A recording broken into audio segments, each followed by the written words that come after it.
to Sportscast ZA. Today I'm joined by no stranger to Sportscast, head coach of the South African men's indoor national team. And I'd just like to get a few things on record. I think it's not spoken about enough. Head coach since 2021, reappointed to 2029 Hockey World Cup. The first men's coach to reach 50 international games. Under Justin Rosenberg, we've seen the team play in 2025, we've seen the team play 17 international games, 15 wins and 2 losses, which is a ratio of 75%. And I just want to go through his credentials very quickly. A historic bronze medal at the 2025 World Cup, again not spoken about enough. World ranking of number 6 in the world, 3 consecutive Nkosi Cups, and yeah, as mentioned, Justin Rosenberg, thanks for joining me today. Absolute pleasure. So Justin, when you look at the last 3 years, how do you personally describe the journey in South African indoor hockey? I think the last 3 years has been exponential growth. Looking from a program that we started quite some time back, just after COVID, when I eventually took over. But the growth since Victoria World Cup, where we obviously came 6th, it was something that when the boys looked at it, was something about, we want to win a medal. We want a medal in the next World Cup. But it was all about growth and small achievements over the next couple of years, leading up to Croatia in 2025. And those small moments was going on tour to Malaysia and an AFCON in Namibia, difficult conditions, in Nkosi Cups against various teams from around the world. You look at the likes of New Zealand, Australia, Namibia, the USA, Ireland also came out. So those are kind of small things that we also had to look and achieve and put into perspective in terms of personal growth of players of the program, and then obviously making sure that through those programs and high performance programs that we established over the years was to make sure that eventually in Croatia we would give ourselves the best opportunity to medal. When did you first realize you could do really good things or great things internationally? I think when you look at the makeup of the team, not just the team itself, but I think the entire group, the squad, we select a new squad every year. So after the IPTs, a new squad comes out, we keep most probably keep a core of 80% of the squad, stays consistent. There's a couple of guys that might retire or guys that are not performing as well as they did the previous year. But when you look at the makeup of the squad, and in terms of how we want to play and the brand of hockey we wanted to play, it's something completely different to what the rest of the world has. We've got some real X-factor players that are trailblazers in terms of how hockey's been played from an indoor perspective, but also just the makeup of our defense, the way the guys actually think and what they do. And there's just certain players that, yeah, you just can't defend sometimes. No, incredible. And like obviously from the outside, it looks like a rapid rise, but internally, did it feel sudden or built over time? It was built over time. I think coming out of a couple of World Cups before that, we went there to compete. We came in just outside top 10 every single World Cup. We went to Pretoria, we finally broke top 10 and we came 6th. We obviously narrowly lost out to Holland in their quarterfinal. But then from there was a certain belief that started being instilled in the players, in the squad, in the entire group from a coaching perspective, and obviously imparting that on new members joining the team. And so that whole process again, coming out of AFCON 21, winning that, and then a silver medal in 24, those were just small processes along the way to get us to where we wanted to, and those building blocks were the most important thing in terms of trying to develop that. So it was a gradual incline, a gradual climb to the top to where we wanted to be, but those are the things that we just needed to put into place. Incredible. Bronze medal at the 2025 World Cup. What does that result represent beyond the podium? I think that was a culmination of 18 months of hard work that the guys put in coming out of Pretoria, but if you look at it from a global perspective, the recognition it gives South African hockey. I just don't want to talk about India, I talk about South African hockey. All of a sudden now, there are teams around the world that want to play South Africa. Before, we used to go knocking on doors and ask, can we have a test series against you? Now we've been invited to tournaments, we're getting teams to come to us. We're getting players being called by some big European clubs, which is really phenomenal to see. I think the more our players get exposed to different brands of hockey, especially across into Europe, and obviously like you see now at the moment the professional indoor league in India, those are things that for me has put South Africa on a map, but also put some of our players on a global perspective, playing in some of the biggest leagues in the world. No, that's fantastic. And I think also, do you want to just, elaborate a bit more as to what that means in terms of, our players playing internationally? I know a few of the players play abroad, and we don't have, I would say, a professional hockey league necessarily. So, like, what does that mean in terms of, our achievements? Yeah, I think the biggest thing about that is that players are starting to get paid. Again, we go to that old saying, you walk the dusty roads to create highways for the future. When I was playing international hockey, there was a handful of us playing abroad and weren't getting paid much. It was more just a stipend of a bit of euros or pounds, depending on where you stayed or played in the world at that time, and then a housing allowance. But now players are actually getting a salary per month. They afford opportunities to live abroad. Look at the likes of the Casims in Holland. There's a couple of guys playing in Germany. There's a couple of guys playing in Belgium, in Australia. So, and now with the guys also playing in some of these big professional leagues like the Indian Premier League for hockey, players have been sold for quite a lot of money. You're looking at about 500,000 rand for the Casim to go across there. So that's important, that the hard work from the past and currently the players that are putting in right now, they're starting to see fruition and starting to get paid quite a substantial amount of money to be afforded to take it to the next level. Yeah, I think that's like the best saying I've ever heard, because it speaks to, dusty roads to pave highways for the future generations. And as you mentioned, I guess even before your time, there were potentially guys playing abroad, maybe not even getting paid, and then you maybe came on and had a stipend. And now players are really getting paid to play abroad, so that speaks to that.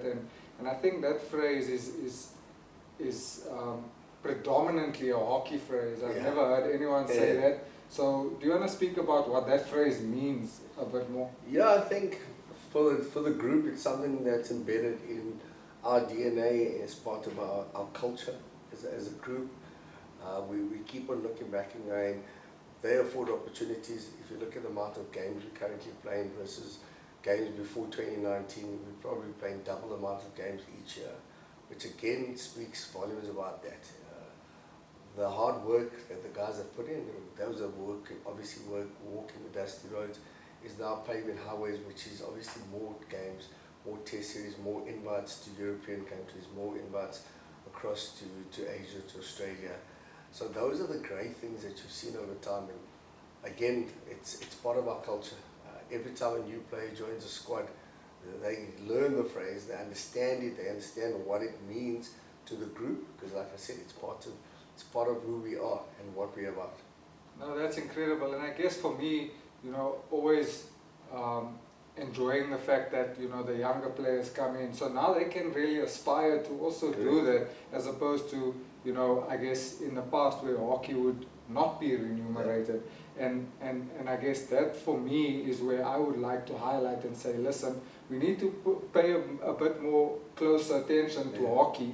I mean, it's a phenomenal culture, and I think one of the fastest growing sports in the country, or in terms of numbers, one of the biggest sports in the country. So that's quite important, I guess. Yeah, I think if you look at the numbers, and it's one of the very few sports that can cater for both genders. I think we try to make sure that sport is accessible to as many females as possible and across the spectrum. But it's a sporting code that from the age of 5, you get youngsters as young as 3 still playing starting to play hockey, but going up to grandmasters, which is over 65, and that's both men and women. You look at now, Masters World Cup, the last cycle of the World Cup, South Africa brought home, I think, 6 medals. 35 plus won a gold. The ladies won gold, in the 40s won silver, 45s won silver. So from a global perspective, and the longevity of hockey has obviously grown, and the amount of people that play, it's phenomenal. I mean, everybody that you can think of, boy, girl, your grandma, your aunt, your uncle, they all played hockey and they've come from that. But that again just shows you the massive spectrum of from 5 to the age of 65 are playing the sport they love so much. I think that's also the purest definition of long-term player development, because it boggles my mind to see that you have World Cups for over 35s up to 65, Correct. Which is incredible. And again, that's like pioneering, right? And no other sport really does that. After your international career it ends, yes, you may go into coaching or refereeing or umpiring, depending on the sport, obviously. But this is like the true definition of long-term player development, where if I didn't make it in my prime, I can still aspire at age 50 to play a World Cup and get national colors. Yeah, and I think that's the important thing. I think a lot of players just missed out because either they changed their career path or they started a family, so they couldn't fulfill the biggest dream is to obviously get a national colour or playing for the national team. But now guys are doing it, and they're playing on an international scale. And again, you look at other sporting codes, there's very few, or there's sporadic events for the Masters to happen. But when it comes to hockey, every 4 years there's a World Cup. Guys are trying to play 35s, 40, 45s, 50, 55, 60 and 65. So yeah, there's plenty of hockey still to be played. No, that's phenomenal. What non-negotiables exist within the squad in terms of the behavior, the effort and the mindset? Yeah, I think there's a lot of respect, and the one thing we always talk about is respect the human. That when you walk into a squad, you're not a superstar, you were human before that. And that's the one thing that guys and respect they have within each other. There's a brotherhood that exists second to none. Guys haven't seen each other for a couple of months. Within minutes, it feels like they haven't parted ways rather than the previous night, So there's that kind of love they have for each other. Another non-negotiables is behavior off the field is more important. I think as role models, these guys are really superstars. The kids look up to them. The way they conduct themselves at training and high performance programs, the feedback they give, our SNCs and our bios, those are kind of things that when you walk into the group, it's part of the culture, it's part of we do this as a group regardless of what we're going through. And we also try and manage that, because sometimes players are going through tough times, but because we've opened up so much good lines of communication and open lines of communication, players never shy away from anything. They're keen to talk and look after each other, because there's also such a thing as mental awareness, and that's what our players obviously do respect as well. Incredible. And your coaching philosophy, how would you describe or define that, particularly in a high intensity indoor format? Yeah, I think the one thing is we've learned over time. When I first took over, we were always trying to go forward at pace and do things at a high intensity. And in those moments, we kind of lost our way. We got over the top. The thing I've learned over the last couple of years was playing with a cool, calm, collective head. It's been comfortable to not have the ball. I think every time we lost the ball, we just wanted to get it back every single time. So it was kind of like watching a table tennis match. We lose the ball, we get it back, and we give it away again.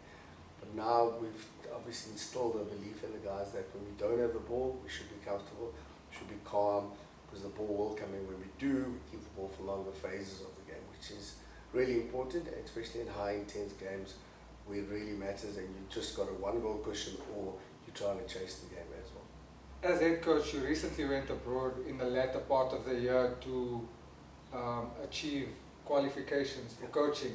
Would you like to speak to us about that? Yeah, I think in order for you to grow as a person, I think there's always knowledge within South Africa, but then there's also knowledge from abroad that speaks volumes about where hockey's going, the pioneers of so-called hockey. I mean, we've got world-class players, but in order for us to see what the likes of other countries, other coaches are thinking, that's important to go out and get that knowledge and push yourself to a point where you are one person out of a group of 20 that's also there to learn, to impart knowledge on other people, how they think, how you think, how the two worlds can meet and coincide and work together. And then through those collaborations, there's consistent talking between coaches and networking, which then obviously grows our sport. And I think that's the one thing that, for me, going abroad to obviously gain some more knowledge was about not just going to get knowledge for myself, it was coming back and imparting some of that knowledge, not just on our programs that we run at school in the province within indoor, or even without indoor perspective, but also to do it in the outdoor space, but to impart knowledge also on coaches. I think that's the one thing we don't do as well as we should be, is having a coaches forum where we are networking. You don't have to divulge all your intricacies of what you do and how you think, but when it comes to certain traits about what goes on in the game, that's when knowledge is quite powerful, and content for everyone is important. 100%, and I guess there's fundamentals that you can pass down through the pipelines. And I mean, again, you're pioneering in that space, because I know not everyone can just go abroad and get a qualification, you know, and I think you have all the levels of qualification within the country, so that kind of forced you to go abroad. And I know whoever may have that qualification, you guys can now come back and have those forums and impart that knowledge down the structures to continue this success that you guys have been seeing over the recent years. Yeah, and I think that's the one thing, for me, that's one of my big goals for 2026, is obviously to create forums where we are networking, we are talking about certain things, so that, again, there's a periphery of knowledge that we can impart on each other. And the next line of coaches coming through are actually able to sustain a better program. There's a foundation laid where they can obviously go, this is amazing, it's a springboard to bigger and better things to come. 100%. And how do you balance, you know, the development of, you know, I would guess the overall hockey system with the pressure of being the head coach and also getting immediate results? Yeah, I think the one thing you want to try and do is have a mindset that doesn't want to achieve everything all the time. There's processes you need to stick to, which is important. And if everybody buys into those processes, the results will come and achievements will come. And that's the most important thing. I think we as a group know what we want to achieve at certain phases of our program, trying to achieve the next result, whether it be a major tournament where there's 8 teams participating, whether it's a World Cup, whether it's an AFCON. It's about what is our process, how do we broaden the base, bringing new players in, looking after the future. I think sustainability is really massive, and if we don't have a sustainable program in place and we have an exodus or an exit of probably 8 players retiring, it leaves a massive hole in the program. So I think sustainability, bringing new players in on a regular basis, blooding new talent, giving them test debuts, those are important things to sustain growth, but also a healthy program. In terms of systems and processes, what has been critical to sustain, you know, these results across multiple formats? I think the one thing is player management. It's something we've seen over the last couple of years where mental fatigue and physical fatigue are prevalent.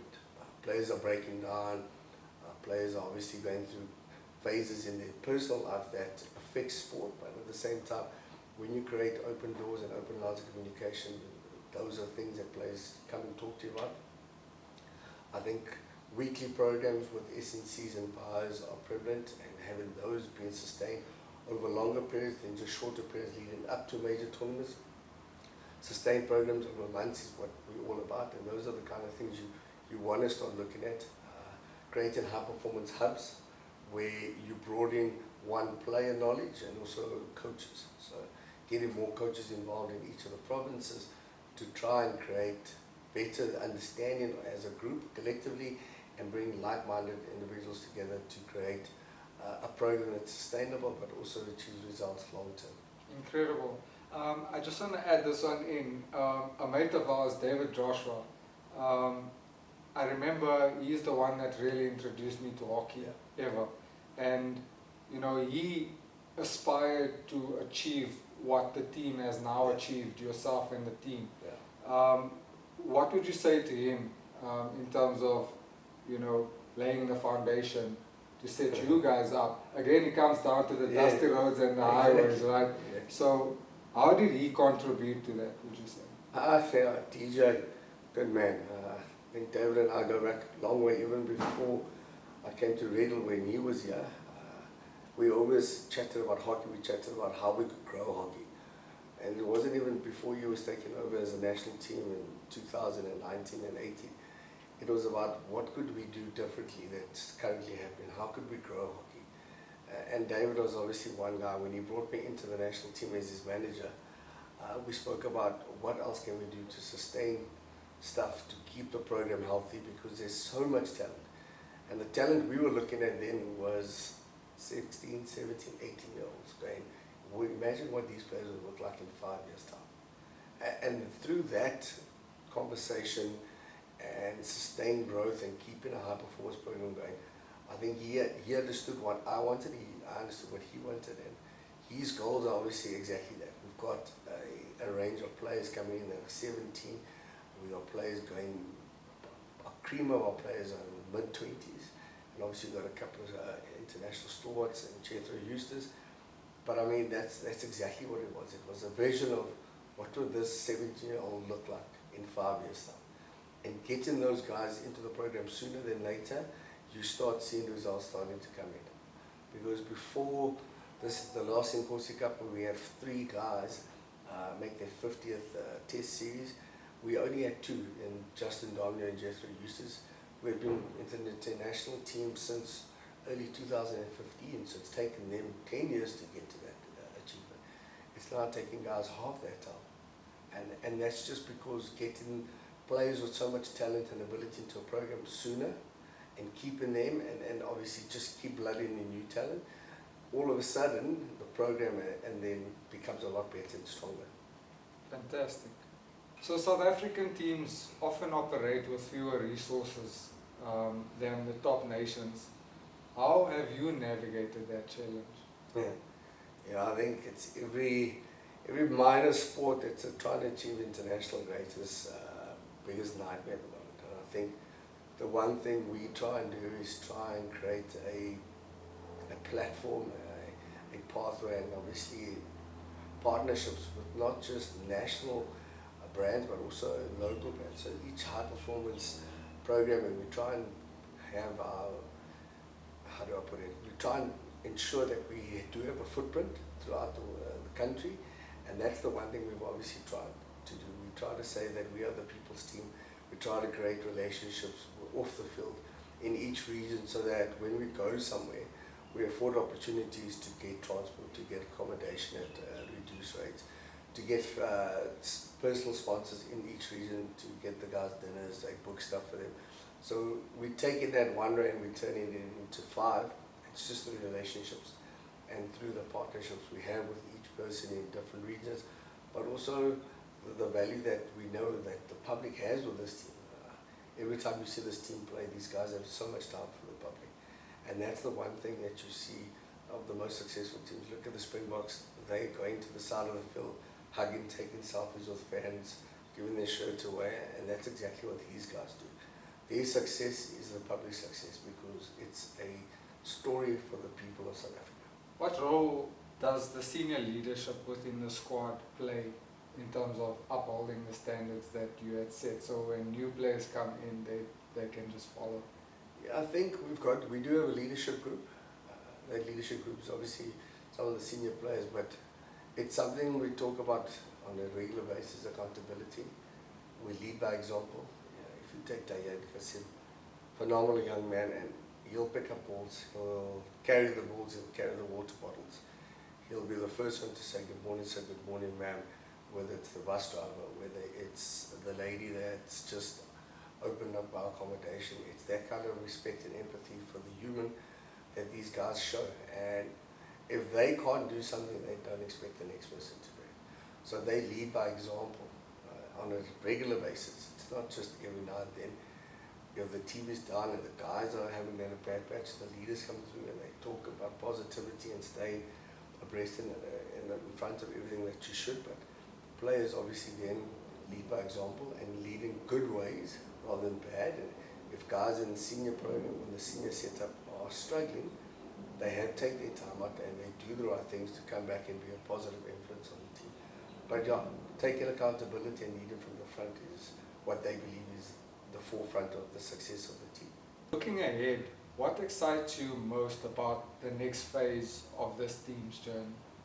I think if you look at the current squad that we have and the squad that we've just selected, the recent junior IPTs and some of the all-stars players coming out of PSI, and you look at the pool of talent, there's nothing better for this country. If you look at that and you look after that program, that's what excites any coach. When we see the technical abilities, the flair, the willingness to be resolute and show a little bit of grit when the guys are down, but also be calm, that for me excites me, because all of a sudden what we're instilling in our program from a national point of view is being parted down to the junior teams, to junior setups, which never used to happen. But because we really speak openly about what we do and how we do things and what we want from players,